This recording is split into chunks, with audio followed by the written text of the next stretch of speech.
With just 3 measly weeks left until the season premiere of Fruits Basket Season 2, I thought it would be really fun to tell you guys what my hopes are for the season. As an anime-only fan, I really am a dog wandering in the dark about what there is to come, but I have to say that the hype is building tremendously as the weeks really are rolling on by. I am so ready to see a story that goes beyond the first original season in 2001 and move into uncharted territory. But I'm not the only one. I'm sure all of you watching must feel the same. Hopefully. If you enjoy videos like this and want some top quality reaction/review videos when the second season comes out, I highly recommend you guys click that subscribe button to join one of the best anime communities out there. Don't forget to join in on the conversation and tell me what you are hoping for in the second season as well. But with that opening monologue out of the way, I'm BriThi, your local DJ, and I'm here to tell you my top 5 hopes for the second season of Fruits Basket.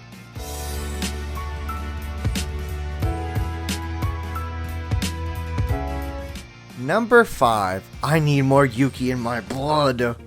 From my experiences in this fandom online, the Kyo fandom is strongly overpowered compared to poor little Yuki.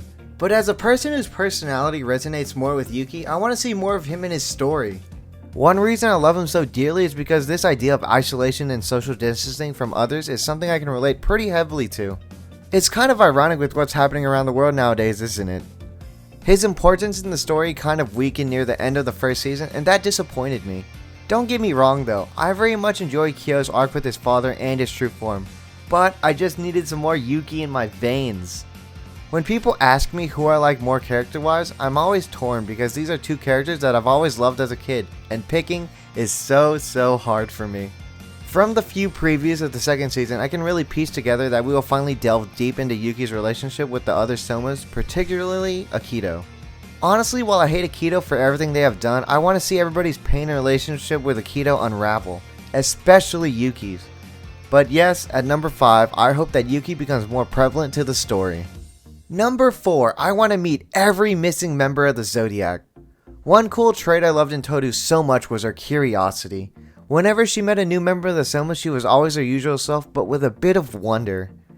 After learning a bit about these Soma members, she would always try to figure out what animal they are. She served as a great reflection of newer viewers to the show. You are able to project a bit of that curiosity into Toru as we progress through the story. That is one aspect I really love about the show. For people that have only ever seen the anime like myself, we are about to be introduced to characters we've never seen before. So far in the first season, we have the rat, cat, yes I count it, cow, tiger, rabbit, sheep, dragon, snake, monkey, dog, and boar so far. Boy was that a mouthful. That leaves the horse and the rooster left, not counting any other oddities like the cat. I can't wait to learn about these missing pieces and honestly just be a wreck from how sad their stories probably will be.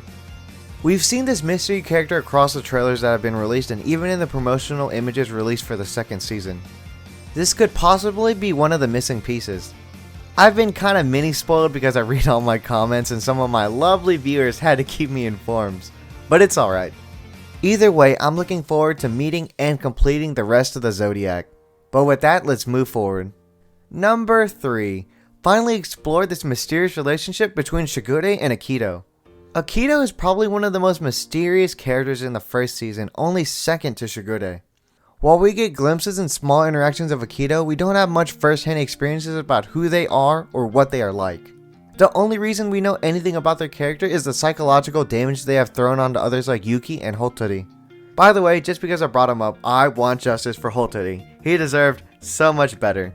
I'm not going to give him a whole number, but he really did deserve so much better than what he was thrown. But back on track. Only a few select characters are shown to even talk to Akito, but there is one who stands out above the rest. That being of course our cursed dog spirit, Shigure. While Akito is an easy identifiable antagonist, Shigure on the other hand is a mysterious force that is wildly unpredictable. On the outside, when he is with Toru and the others, he is almost this kind, fatherly figure to the trio. But when he is under the cover of the shadows, his hidden nature comes to light. He will use anyone to achieve this mysterious dream of his. You can't really predict whose side he really is on. That makes everything so exciting when it comes to Shigure. I'm talking so in detail about these two because in between the tragedy of the Soma clan, we get this mysterious relationship between these two. Why would the biggest antagonist be so intertwined with Shigure? It brings up so many questions like the past histories of these two and what their motives really are.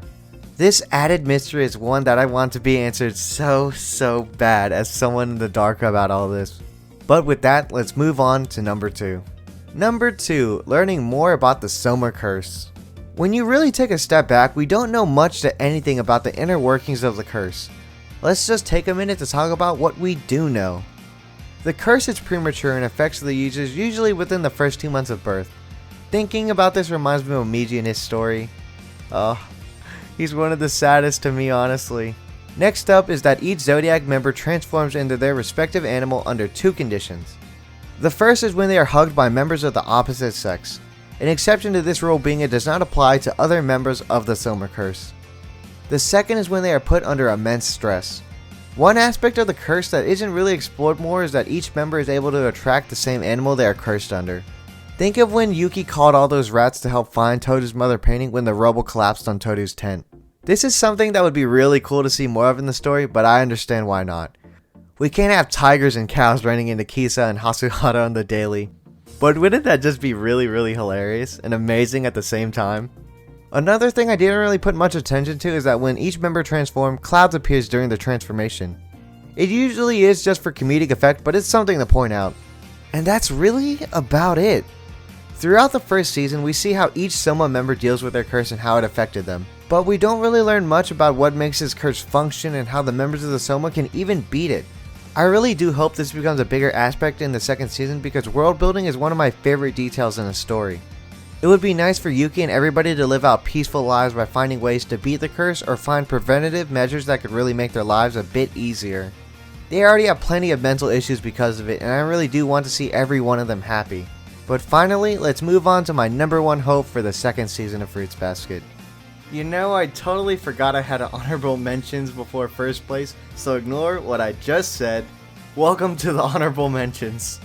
I'll be honest, I'm just going to use this section for dumb things that aren't so serious. First, I want Momiji to reconcile with his parents. I don't know how that would be possible because of what Hotori did to them, but I hope he can fix it. A mother forgetting her child is really too cruel. I remember watching that episode and just weeping and weeping and weeping. It was so sad. I used to be someone that didn't really value family as much when I was younger, so it really hits close to home for me.